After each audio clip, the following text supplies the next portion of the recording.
erros terríveis, né? E uma coisa que me preocupa agora nessa Copa, que o Brasil está como franco favorito. E todas as vezes que uma seleção aparece como franca favorita, ela entra pelo cano. O Brasil era franco favorito disparado em 50. A Hungria foi franca favorita em 54. A Holanda foi franca favorita em 74. Todos perderam. Todos perderam. Então, em 50, o técnico brasileiro era um clubista, né, que era o Flávio Costa, e na época ele era técnico do Vasco. E ele deixou de fora o maior ponta-direita do Brasil, que jogava em São Paulo, que era o Cláudio. Eu não me lembro se o Cláudio estava no Santos ou no Corinthians. E teve a ousadia de chamar um cara chamado Alfredo II, que não era nem titular do Vasco. Na seleção tinha 8 jogadores do Vasco, né? Além disso, a seleção estava concentrada no Joá, que nessa época ficava bem distante do centro da cidade. Era um lugar sossegado. Mas haveria eleições no Rio de Janeiro, no Brasil, e o Flávio Costa era candidato a vereador. E outros caras lá também candidatos por cargos eletivos. Então a seleção foi levada para o Campo São Januário, ficou concentrada ali, e a gente vê filmes que há depoimentos do Zizinho e de outros mais, que a partir daí eles não tiveram mais sossego. Era um tal de negro político lá fazer discurso de abacuado.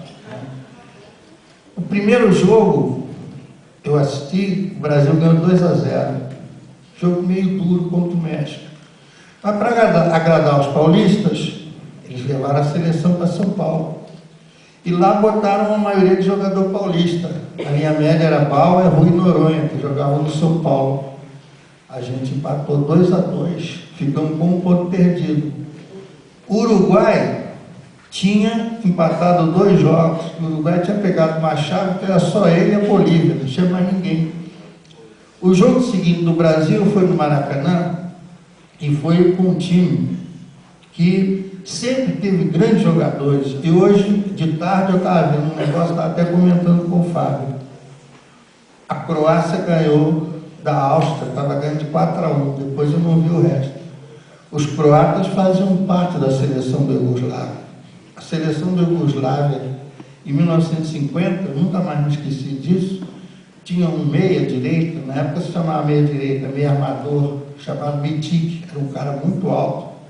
E quando ele subiu as escadas para entrar no campo, ele deu com a testa no grau, rachou a cabeça, o jogo atrasou meia hora, ele entrou de cabeça enfaixada. A gente assim mesmo ganhou da Iugoslávia. Aí eu vi o jogo seguinte. O jogo seguinte foi contra a Suécia. A gente ganhou de 7-1. Foi um passeio, né? Um passeio. Veio outro jogo, foi um negócio assustador.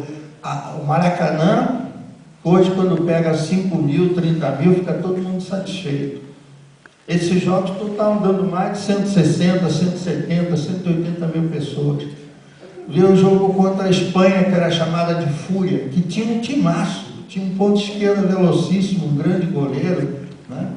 O Brasil ganhou de 6-1 e foi uma das coisas mais bonitas que eu vi na minha vida. O Maracanã em peso, cantando a musiquinha do Braguinha. Eu fui a estourada de Madrid para Timbum.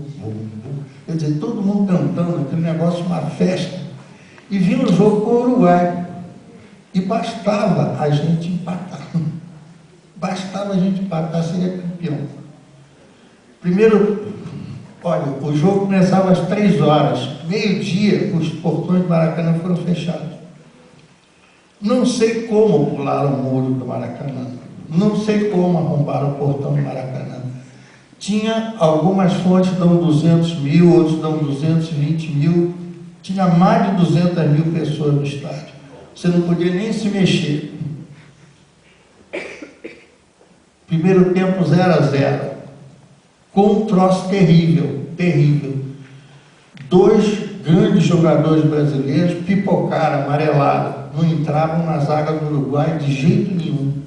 E todos dois eram grandes jogadores. Ademir, que chutava com os dois pés, e o Jair, que tinha uma bomba na perna esquerda, né? Os dois amarelaram, foram jogar lá longe, com medo do Terreira e outros jogadores da defesa uruguaia. Só que quem entrava era o Chico, ponto esquerdo, o Zizinho, para mim foi o maior jogador de futebol que o Brasil já teve, não foi Pelé, e o Friaça, que na época estava jogando no São Paulo. O Zizinho, não sei se ainda estava no Flamengo ou já tinha ido para o Bangu. O Chico era a ponta do Vasco. Começa o segundo tempo, aquela alegria, né? Com 1 minuto de jogo, o Friaça, ponta direito, faz 1-0. Aí que a gente ia ganhar mesmo. Ganhando de 1-0, bastava a gente empatar. Com 23 minutos, tem o primeiro gol do Uruguai. E aí acontece um negócio que é controvertido, né? Uma das características do lateral esquerdo do Brasil, que era o Bigode, era jogar de carrinho. Ele foi instruído a não dar carrinho. Levou uma bolacha do Abdul Varela, que o pessoal disse que não levou. Levou sim, dá para ver. Quem estava lá viu que ele apanhou mesmo, né? E o Gigi, a ponta direita do Uruguai, passou por ele fácil, cruzou, Schiaffini entrou, fez 1-1. O Brasil perdeu a Copa do Mundo quando o Uruguai empatou o jogo.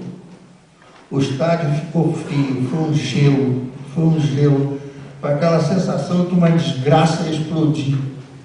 E pouco depois, aos 34, 33 minutos, veio o frangaço do Barbosa, né? Eu até, desculpa, vou tomar a liberdade de ser um palavrão, né? Eu tinha um amigo que a gente saía para comprar disco no Largo da Carioca, naquele tempo disco de vinil, e ele me apresentou um crioulo no Largo da Carioca.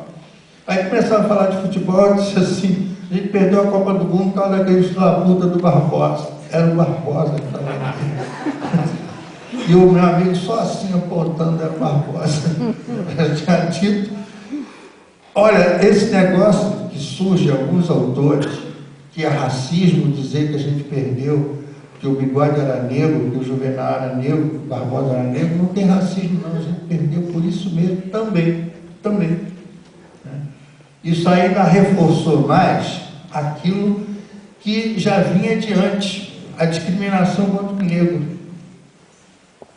Foi uma tragédia tão terrível que alguns livros relatam que o próprio Abdul Varela, que foi o grande capitão do Uruguai, ficou tão chateado que ele foi comemorar com brasileiros em bares de Copacabana. Triste. Os jogadores todos saíram chorando. Aí se preparou uma outra seleção para a Copa de 54. E se botou na cabeça que os jogadores tinham que ser os Abdul Varela.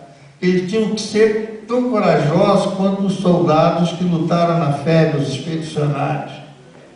E o Brasil vai enfrentar justamente, depois de ter ganho, não me lembro exatamente de quem, um jogo duro, empatou com a Iugoslávia e bastava um empate, todos os dois estavam classificados. E os iugoslavos fazendo sinal para o Brasil segurar e os jogadores correndo. E o que acontecia? Isso aí, detalhes que eu sei que na época eu trabalhava num lugar que tinha muito dirigente de futebol. Teve jogador que engoliu pasta de dente, tubo de pasta de dente, para ter diarreia e não entrar em campo. O Castilho era um grande goleiro no Fluminense, na seleção um frangueiro. A gente vai jogar com Hungria. Meu Deus, que uma vergonha. A gente perdeu para a Hungria e o Nilton Santos, enciclopédia, foi expulso, que se atracou com o lateral da Hungria, o Bosnick. O Humberto deu uma entrada, que era o meia-direita, deu uma entrada violenta no húngaro e foi expulso. O Mário Viana, que os que têm mais idade devem se lembrar dele, que era comentarista da Rede Globo, antes de ter sido futebol, depois de ter sido juiz de futebol, eles bravejavam no rádio. comunista, ladrão, safado, xingando o juiz.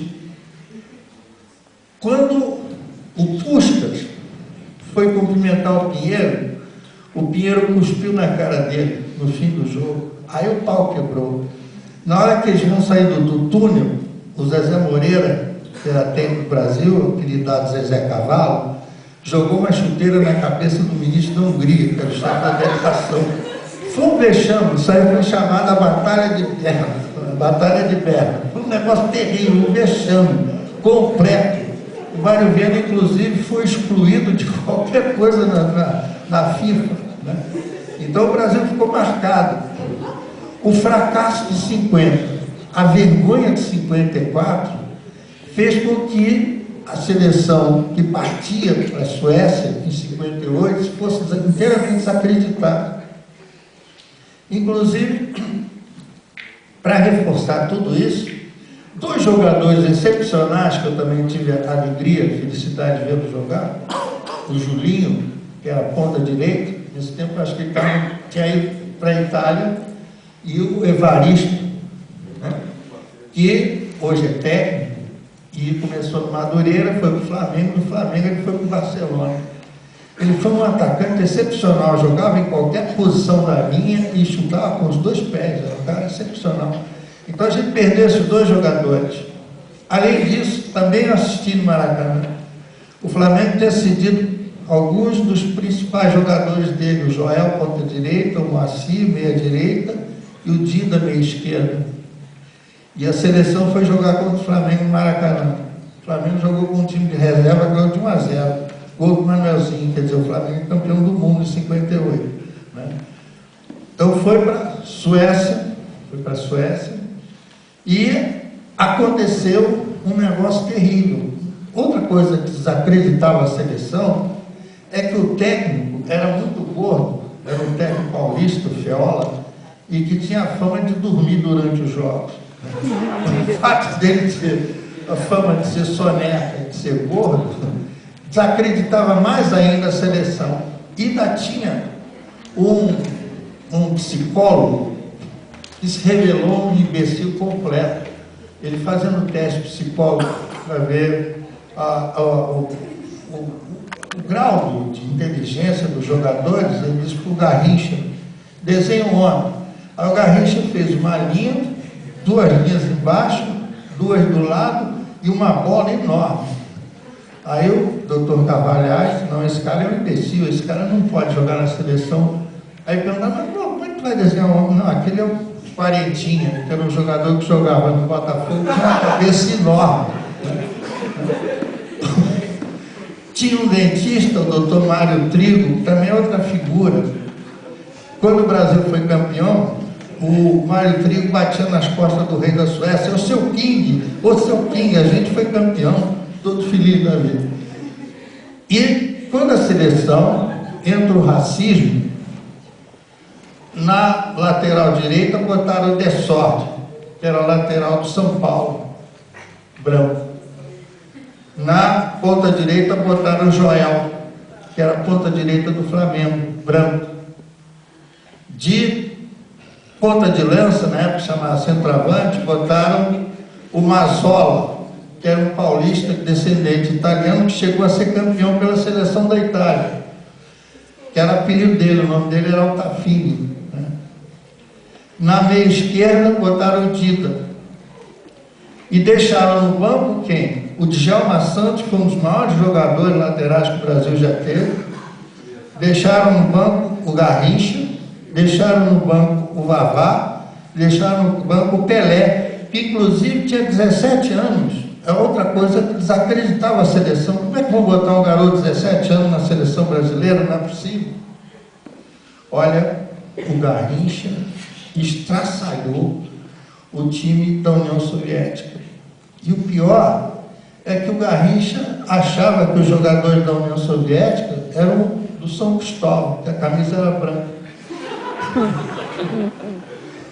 O Pelé fez um dos gols mais bonitos. Quem viu aquele vídeo Pelé Eterno, a gente ganhou do País de Gales com um gol monumental do Pelé. Ele deu um lençol no zagueiro do País de Gales, que jogava todo mundo dentro da área, e arrematou com a perna esquerda. A gente ganhou de 1-0. E veio a final contra a Suécia. Foi uma doideira. Vocês vendo as imagens, né? As imagens do registro de filmes, os jogadores todos chorando, tudo emocionado. Eu me lembro outro episódio, voltando ao meu pai, que detestava futebol, pegou o automóvel, eu, a minha primeira mulher, meus filhos mais velhos, a minha mãe, fomos para o Galeão ver a chegada dos jogadores. Incrível, né? Aí vem a Copa de 62. A Copa de 62 eu chamo Copa das Mutretas, né? Eu acho que eu vou falar algumas coisas que alguns de vocês vão ficar surpresos. Essa Copa foi lá no Chile, né? E o Brasil foi bicampeão, né? E o Brasil se apresentava como favorito, que ia entrar Garrincha, que jogava para burro. O mais incrível no Garrincha é que a jogada dele era sempre igual e ele sempre repetia. Ele sempre de bravo para a direita. Todo mundo sabia isso, mas não conseguiam marcá-lo, né? Tinha o Pelé, que era excepcional como jogador. Só que o Pelé, no jogo contra a Tchecoslováquia, ele teve uma distensão muscular, acho que no músculo da perna esquerda. E naquele tempo não tinha substituição. A gente empatou com a Tchecoslováquia. Olha, o Garrincha, a partir daí, ele começou a fazer gol de cabeça, coisa que ele não fazia, a chutar com a perna direita, com a perna esquerda, fez tudo, né? Fazer tudo. A gente ganhou o jogo seguinte, não me lembro exatamente de quem, com 2 gols do Amarildo, que entrou no lugar do Garrincha, do Pelé. E aí aconteceu um negócio terrível. A gente foi jogar contra o Chile, lá no Chile. E o lateral esquerdo do Chile, o tal de Rojas, marcava o Pelé. Desculpa a expressão, só dando porrada, só dando porrada. O Pelé não, o Garrincha. E o Garrincha era um cara ultra disciplinado. Chegou um momento que ele não aguentou. A bola tinha saído de campo. O Garrincha deu um pé na bunda do Rojas. Aí o juiz viu o tal de Yamazaki, Arthur Yamazaki, um juiz peruano, expulsou o Pelé. Era semifinal. Se o Pelé está expulso, ele está suspenso do jogo seguinte. Aí entrou uma mutreta violenta, né? O que faz a CBF? Na época era CBD ainda, né? CBD. Pega um juiz de São Paulo, que era o maior larápio, o tal de João Edson Filho, né? Esse João Edson Filho é personagem daquele filme que tem os boleiros, que aparece aquele juiz que não deixa o cara cobrar o pênalti pela 3ª vez, porque ele levou grana e o cara já tinha levado, batido 2 vezes. Deu um pênalti que não havia. Aí o cara chutou, o goleiro defendeu. Não, você se mexeu, bate de novo. Aí ele chutou, a bola bateu na trave. Bate de novo. Invadiram a área. Quando o cara ia bater, o mesmo cara, não, você não, peraí. Outro bate. Isso foi verdade mesmo. Esse João Edson, ele levou grana da CBD e foi levado para o Rio de Janeiro e foi visto, né? Na época se chamava Rendezvous, hoje chamaria um hotel, né? Com mulheres, enchendo a cara, gastando dinheiro. E não botou nada na súmula, né? O Bandeirinha, o Esteban Marino, que era uruguaio, também levou grana e sumiu. Então, os 2 caras que poderiam acusar o Garrincha de ter sido expulso, como não tinha nada registrado, ele não foi suspenso, a gente ganhou da Tchecoslováquia, da Tchecoslováquia, né? Afinal, a gente foi bicampeão, né? E o Garrincha, nessa época, começou a ter um caso com a Elza Soares, né? 66 foi uma vergonha. Eles convocaram 45 jogadores